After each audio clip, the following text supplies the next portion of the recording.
वक्त की एक बात है मेरे हाथ में तेरा हाथ है। দীর্ঘ অপেক্ষার পর বড় পর্দায় ফিরেছেন প্রভাস, আর ফিরেই বাজিমাত। ভয় আর কৌতুকের মিশেলে তৈরি রাজা সাব মুক্তির দিনেই দেশের বেশিরভাগ জায়গায় সকালের শো পেয়েছে। বিশেষ করে হায়দ্রাবাদ সূর্য ওঠার আগেই একাধিক প্রেক্ষাগৃহে জমে ওঠে ভিড়।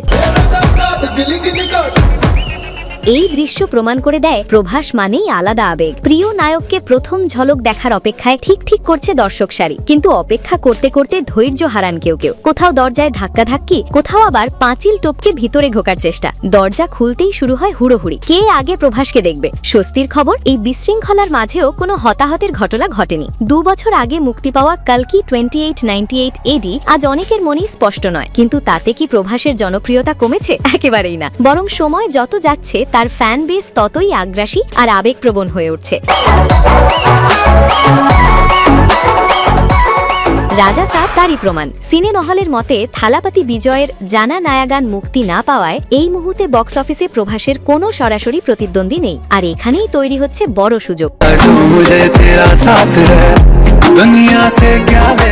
উল্লেখযোগ্য বিষয়, রাজা সাহেবের জন্য প্রায় 50 কোটি টাকা পারিশ্রমিক কমিয়েছেন প্রভাস, যাতে ছবির প্রযুক্তি ও ভিজুয়াল আরও উন্নত করা যায়। একজন তারকা যখন নিজের পারিশ্রমিক ছাড়েন তখন বোঝাই যায় তিনি কতটা আত্মবিশ্বাসী। 10 জানুয়ারি মুক্তি পেতে চলেছে শিব কার্তিকেয়ানের পরশক্তি। এই ছবি যদি ধুরন্ধরের মতো সাফল্য না পায়, তাহলে আপাতত বক্স অফিসে প্রভাসের জন্য থাকবে একেবারে খোলা মাঠ।